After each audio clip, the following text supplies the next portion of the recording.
ओम श्री परमात्मने नमः। श्रीमद् भगवद गीता अथ श्री तृतीयोध्याय। यह श्रीमद् भगवद गीता का तीसरा अध्याय है। अर्जुन उवाच जायसि चेत् कर्मणस्ते मता बुद्धिर्जनार्दन तत्किं कर्मणि घोरे माम नियोजयसि केशव। अर्जुन बोले, हे जनार्दन, यदि आपको कर्म की अपेक्षा ज्ञान श्रेष्ठ मानने हैं तो फिर हे केशव, मुझे भयंकर कर्म में क्यों लगाते हैं। व्यामश्रेणेव वाक्येन बुद्धिं मोहयसि मे तदेकं वद निश्चित्य येन श्रेयोहमाप्नुयाम्। आप मिले हुए वचनों से मेरी बुद्धि को मानो मोहित कर रहे हैं, इसलिए उस एक बात को निश्चित करके कहिए जिससे मैं कल्याण को प्राप्त हो जाऊं। श्री भगवानुवाच लोकेऽस्मिन् द्विविधा पुरा प्रोक्ता मया नघ ज्ञान योगेन सांख्यानां कर्म योगेन योगिनाम्। श्री भगवान बोले, हे निष्पाप, इस लोक में दो प्रकार की निष्ठा, निष्ठा अर्थात साधन की परिपक्व अवस्था, मेरे द्वारा पहले कही गई है। उनमें से सांख्य योगियों की निष्ठा तो ज्ञान योग से और योगियों की निष्ठा कर्म योग से होती है। न कर्मणामनारम्भात् नैष्कर्म्यं पुरुषोऽश्नुते न च संन्यासनादेव सिद्धिं समधिगच्छति। मनुष्य ना तो कर्मों का आरंभ किए बिना निष्कर्मता को यानी योग निष्ठा को प्राप्त होता है और ना कर्मों के केवल त्याग मात्र से सिद्धि यानी सांख्य निष्ठा को ही प्राप्त होता है। न हि कश्चित् क्षणमपि जातु तिष्ठत्य कर्मकृत् कार्यते एव सकर्म सर्वप्रकृतिजैर् गुणैः। निसंदेह कोई भी मनुष्य किसी भी काल में क्षण मात्र भी बिना कर्म किए नहीं रहता, क्योंकि सारा मनुष्य समुदाय प्रकृति जनित गुणों द्वारा परवश हुआ कर्म करने के लिए बाध्य किया जाता है। कर्मेन्द्रियाणि संयम्य यवास्ते मनसा स्मरन् इन्द्रियार्थान् विमूढात्मा मिथ्याचारः स उच्यते। जो मूढ़ बुद्धि मनुष्य समस्त इंद्रियों को हठ पूर्वक ऊपर से रोककर मन से उन इंद्रियों के विषयों का चिंतन करता रहता है, वह मिथ्याचारी अर्थात दंभी कहा जाता है। यस्तु इन्द्रियाणि मनसा नियम्य आरभते अर्जुन कर्मेन्द्रियैः कर्मयोगम् असक्तः स विशिष्यते। किंतु हे अर्जुन, जो पुरुष मन से इंद्रियों को वश में करके अनासक्त हुआ समस्त इंद्रियों द्वारा कर्मयोग का आचरण करता है, वही श्रेष्ठ है। नियतं कुरु कर्म त्वं कर्म ज्यायो कर्मणः शरीर यात्रा पीच ते न प्रसिद्धेद कर्मणः। तू शास्त्र कर्तव्य कर्म कर, क्योंकि कर्म न करने की अपेक्षा कर्म करना श्रेष्ठ है तथा कर्म न करने से तेरा शरीर निर्वाह भी सिद्ध नहीं होगा। यज्ञार्थात् कर्मणो अन्यत्र लोकोऽयं कर्म बंधन तदर्थं कर्म कौन्तेय मुक्त संगः समाचर। यज्ञ के निमित्त किए जाने वाले कर्मों से अतिरिक्त दूसरे कर्मों में लगा हुआ ही यह मनुष्य समुदाय कर्मों से बंधता है। इसलिए हे अर्जुन, तू आसक्ति से रहित होकर उस यज्ञ के निमित्त ही भली भांति कर्तव्य कर्म कर।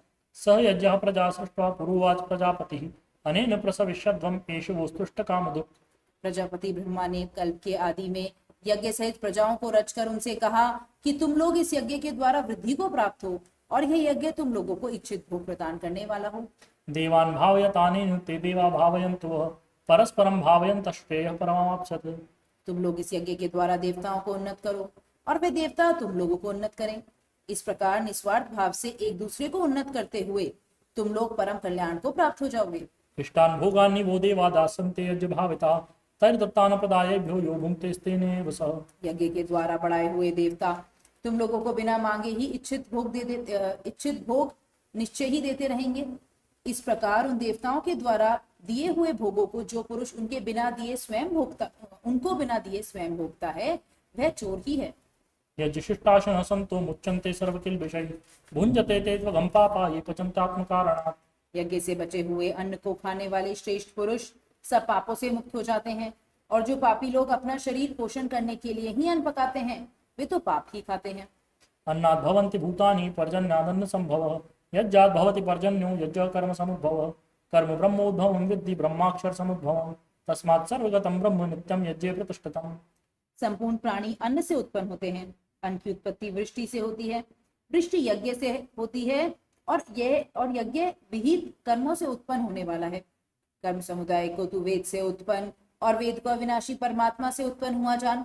इससे सिद्ध होता है कि सर्वव्यापी परम अक्षर परमात्मा सदा ही यज्ञ में प्रतिष्ठित है। एवं प्रवर्ततं चक्रं नानुवर्तयति हयः अघायुरन्द्रियारामो मोघं पार्थ स जीवति। हे पार्थ, जो पुरुष इस लोक में इस प्रकार परंपरा से प्रचलित सृष्टि चक्र के अनुकूल नहीं बरतता, अर्थात अपने कर्तव्य का पालन नहीं करता, वह इंद्रियों के द्वारा भोगों में रमण करने वाला पापायु पुरुष व्यर्थ ही जीता है। यस्तु आत्मरतिरेव स्यात् आत्मतत्पश्च मानवः आत्मन्येव च संतुष्टः तस्य कार्यं न विद्यते। परंतु जो मनुष्य आत्मा में ही रमण करने वाला और आत्मा में ही तृप्त तथा आत्मा में ही संतुष्ट हो, उसके लिए कोई कर्तव्य नहीं है। नैव तस्य कृतेनार्थो न कृतेन कश्चन न चास्य सर्वभूतेषु कश्चिदर्थव्यपाश्रयः। उस महापुरुष का इस विश्व में न तो कर्म करने से कोई प्रयोजन रहता है और न कर्मों के न करने से ही कोई प्रयोजन रहता है, तथा संपूर्ण प्राणियों में भी इसका किंचन मात्र भी स्वार्थ का संबंध नहीं रहता। तस्मादसक्तः सततं कार्यं कर्म समाचर असक्तो ह्याचरन् कर्म परमाप्नोति पुरुषः। इसलिए तू निरंतर आसक्ति से रहित होकर सदा कर्तव्य कर्म को भली भांति करता है, क्योंकि आसक्ति से रहित होकर कर्म करता हुआ मनुष्य परमात्मा को प्राप्त हो जाता है। कर्मणैव हि संसिद्धिं आस्थिता जनकादयः लोकसंग्रहमेवापि सम्पश्यन् कर्तुमर्हसि। जनक आदि ज्ञानी जन भी आसक्ति रहित कर्म द्वारा ही परम सिद्धि को प्राप्त हुए थे, इसलिए तथा लोक संग्रह को देखते हुए भी तू कर्म करने के ही योग्य है, अर्थात तुझे कर्म करना ही उचित है। यद् यदाचरति श्रेष्ठः तत्तदेवेतरो जनः स यत् प्रमाणं कुरुते लोकस्तदनुवर्तते। श्रेष्ठ पुरुष जो जो आचरण करता है, अन्य पुरुष भी वैसे वैसा ही आचरण करते हैं। वह जो कुछ प्रमाण कर देता है, समस्त मनुष्य समुदाय उसी के अनुसार बरतने लग जाता है। न मे पार्थास्ति कर्तव्यं त्रिषु लोकेषु किंचन नानवाप्तमवाप्तव्यं वर्त एव च कर्मणि। हे अर्जुन, मुझे इन तीनों लोकों में न तो कुछ कर्तव्य है और न कोई भी प्राप्त करने योग्य वस्तु अप्राप्त है, तो भी मैं कर्म में ही बरतता हूँ। यदि हम न वर्तेयं जातु कर्मण्य तन्द्रतः मम वर्तानुवर्तन्ते मनुष्या पार्थ सर्वशः। क्योंकि हे पार्थ, यदि कदाचित मैं सावधान होकर कर्मों में न बरतूं तो बड़ी हानि हो जाए, क्योंकि मनुष्य सब प्रकार से मेरे ही मार्ग का अनुसरण करते हैं। उत्सीदेयुर्मे लोका न कुर्यां कर्म चेदहं संकरस्य च कर्ता स्याम उपहन्यामि महाप्रजा। इसलिए यदि मैं कर्म न करूं तो ये सब मनुष्य नष्ट भ्रष्ट हो जाएं और मैं संकरता का करने वाला हूँ तथा इस समस्त प्रजा को नष्ट करने वाला बनूं। सत्ता कर्मण्य विद्वांसो यथा कुर्वन्ति भारत कुर्याद् विद्वांसः आसक्तः चिकीर्षुर्लोक संग्रहम्। हे भारत, कर्म में आसक्त हुए अज्ञानी जन जिस प्रकार कर्म करते हैं, आसक्ति रहित विद्वान भी लोक संग्रह करना चाहता हुआ उसी प्रकार कर्म करे। न बुद्धिभेदं जनयेत् अज्ञानां कर्मसंगिनां जोषयेत् सर्वकर्माणि विद्वान् युक्तः समाचरन्। परमात्मा के स्वरूप में अटल स्थित हुआ ज्ञानी पुरुष को चाहिए कि वे शास्त्र विहित कर्मों में आसक्ति वाले अज्ञानियों की बुद्धि में भ्रम अर्थात कर्मों में अश्रद्धा उत्पन्न ना करे, किंतु स्वयं शास्त्र विहित समस्त कर्म भली भांति करता हुआ उनसे भी वैसा ही करावे। प्रकृते क्रियमाणानि गुणैः कर्माणि सर्वशः अहंकार विमूढ़ात्मा कर्ताहमिति मन्यते। वास्तव में संपूर्ण कर्म सब प्रकार से प्रकृति के गुणों द्वारा किए जाते हैं, तो भी जिसका अंतःकरण अहंकार से मोहित हो रहा है, ऐसा अज्ञानी मैं करता हूँ ऐसा मानता है। तत्त्ववित्तु महाबाहो गुणकर्म विभागयोः गुणागुणेषु वर्तन्ते इति मत्वा न सज्जते। परंतु हे महाभाव, गुण विभाग और कर्म विभाग के तत्व को जानने वाला ज्ञान योगी संपूर्ण गुण ही गुण में बरत रहे हैं ऐसा समझकर उनमें आसक्त नहीं होता। प्रकृतेर्गुण सम्मूढ़ा सज्जन्ते गुणकर्मसु तान् कृत्स्नविदो मन्दान् कृत्स्नविन्न विचालयेत्। प्रकृति के गुणों से अत्यंत मोहित हुए मनुष्य गुणों में और कर्मों में आसक्त रहते हैं। उन पूर्णतः न समझने वाले मंद बुद्धि अज्ञानियों को पूर्णतः जानने वाला ज्ञानी विचलित ना करे। मयि सर्वाणि कर्माणि सन्न्यस्याध्यात्मचेतसा निराशी निर्ममो भूत्वा युध्यस्व विजितज्वरः। मुझ अंतर्यामी परमात्मा में लगे हुए चित्त द्वारा संपूर्ण कर्मों को मुझ में अर्पण करके आशा रहित, ममता रहित और संताप रहित होकर युद्ध कर। ये मे मतमजं नित्यम् अनुतिष्ठन्ति मानवाः श्रद्धावन्तो अनुसूयन्तो मुच्यन्ते तेऽपि कर्मभिः।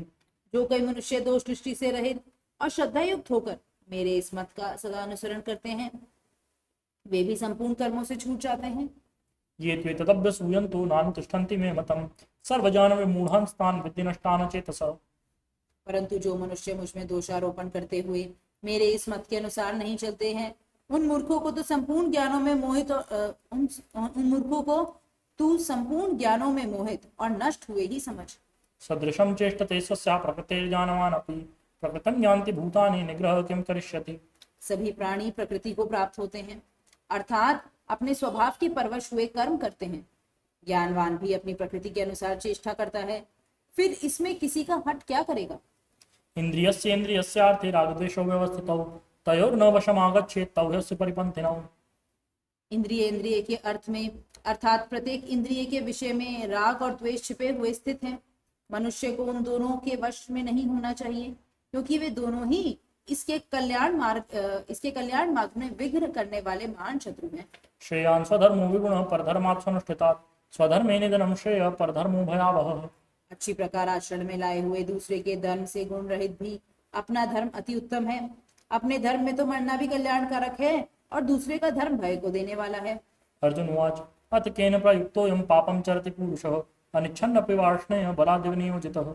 अर्जुन बोले, हे कृष्ण, तो फिर ये मनुष्य स्वयं न चाहता हुआ भी बलात् लगाए हुए की भांति किससे प्रेरित होकर पाप का आचरण करता है? श्री भगवान उवाच कामोएष क्रोधेष रजोगुण समुद्भवः महाशनो महापाप्मा विद्धेनम वैरिणम्। श्री भगवान बोले, रजोगुण से उत्पन्न हुआ ये काम ही क्रोध है। यह बहुत खाने वाला अर्थात भोगों से कभी ना आघाने वाला और बड़ा पापी है। इसको ही तो इस विषय में वैरी जानू। धूमेनाव्रियते वह्निः यथा दर्शो मलेन च यथोल्बेनावृतो गर्भः तथा तेनेदमावृतम्। जिस प्रकार धुएं से अग्नि और मैल से दर्पण ढका जाता है तथा जिस प्रकार जेर से गर्भ ढका रहता है, वैसे ही उस काम के द्वारा यह ज्ञान ढका रहता है। आवृतं ज्ञानमेतेन ज्ञानिनो नित्यवैरिणा कामरूपेण कौन्तेय दुष्पूरेणानलेन च। और हे अर्जुन, इस अग्नि के समान कभी ना पूर्ण होने वाले ज्ञानियों के नित्य वैरी के द्वारा मनुष्य का ज्ञान ढका हुआ है। इंद्रियाणि मनोबुद्धिरस्याधिष्ठानम् उच्यते एतैर्विमोहयत्येष ज्ञानमावृत्य देहिनम्। इंद्रिया, मन और बुद्धि ये सब इसके वास स्थान कहे जाते हैं। ये काम इन मन, बुद्धि और इंद्रियों के द्वारा ही ज्ञान को आच्छादित करके जीवात्मा को मोहित करता है। तस्मात् त्वमिन्द्रियाण्यादौ नियम्य भरतर्षभ पाप्मानं प्रजह्येनं ज्ञानविज्ञाननाशनम्। इसलिए है अर्जुन, तू पहले इंद्रियों को वश में करके इस ज्ञान और विज्ञान का नाश करने वाले महान पापी काम को अवश्य ही बलपूर्वक मार डाल। इंद्रियाणि पराण्याहुः इंद्रियेभ्यः परं मनः मनसस्तु परा बुद्धिर्यो बुद्धेः परतस्तु सः। इंद्रियों को स्थूल शरीर से पर यानी श्रेष्ठ, बलवान और सूक्ष्म कहते हैं। इन इंद्रियों से पर मन है, मन से भी पर बुद्धि है और जो बुद्धि से भी अत्यंत पर है वे आत्मा है। एवं बुद्धे परम बुद्ध्वा संस्तभ्यात्मानमात्मना जहि शत्रुं महाबाहो कामरूपं दुरासदम्। इस प्रकार बुद्धि से पर अर्थात सूक्ष्म, बलवान और अत्यंत श्रेष्ठ आत्मा को जानकर और बुद्धि के द्वारा मन को वश में करके, हे महाभाव, तू इस कामरूप दुर्जय शत्रु को मार डाल। ओम तत्सदिति श्रीमद्भगवद्गीतासु उपनिषत्सु ब्रह्मविद्यायां योगशास्त्रे कृष्णार्जुन संवादे कर्मयोगो नाम तृतीयोऽध्यायः। आज हमने श्रीमद् भगवद गीता का तीसरा अध्याय पढ़ा। इस अध्याय में भगवान श्री कृष्ण ने कर्मयोग का महत्व बतलाया और अर्जुन को आसक्ति रहित होकर के कर्म करने के लिए प्रेरित किया। भगवान श्री कृष्ण ने बतलाया कि प्रत्येक मनुष्य को अपने निर्धारित कर्मों का पालन करना चाहिए और उन्हें ईश्वर को समर्पित करना चाहिए। बोलिए श्री कृष्णचंद्र भगवान की जय, श्री गीता माता की जय।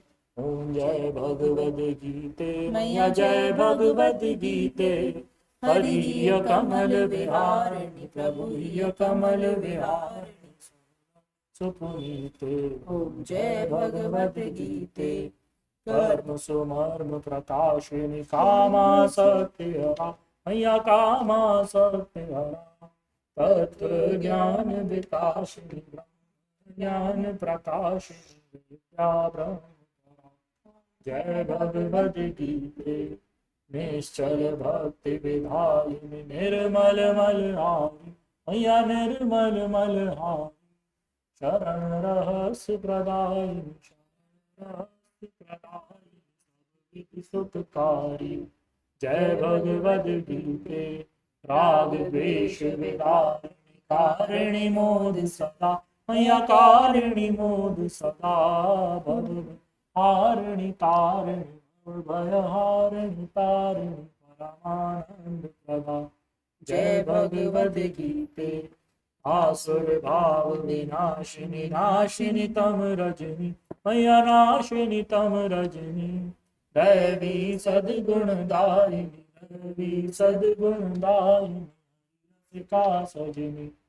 जय भगवद गीते समता त्याग सिखावनी हरिमुख की वाणी मैया हरिमुख की वाणी सकल शास्त्र की स्वामी सकल शास्त्र की स्वामी श्रुतियों की रानी। जय भगवद गीते दया सुधा बरसावनी मात कृपा कीजे हे मात कृपा कीजे, हरिपद प्रेम दान कर, प्रभु पद प्रेम दान कर, अपनों कर लीजे। जय भगवद गीते। बोलिए श्री गीता माता की जय। श्री सद्गुरुदेव भगवान की जय। परम प्रभु श्री रामलाल जी महाराज की जय। योगराज अनंत स्वामी श्री चंद्र मोहन जी महाराज की जय। सदाशिव भगवान की जय। श्री वृंदावन बिहारी लाल की जय।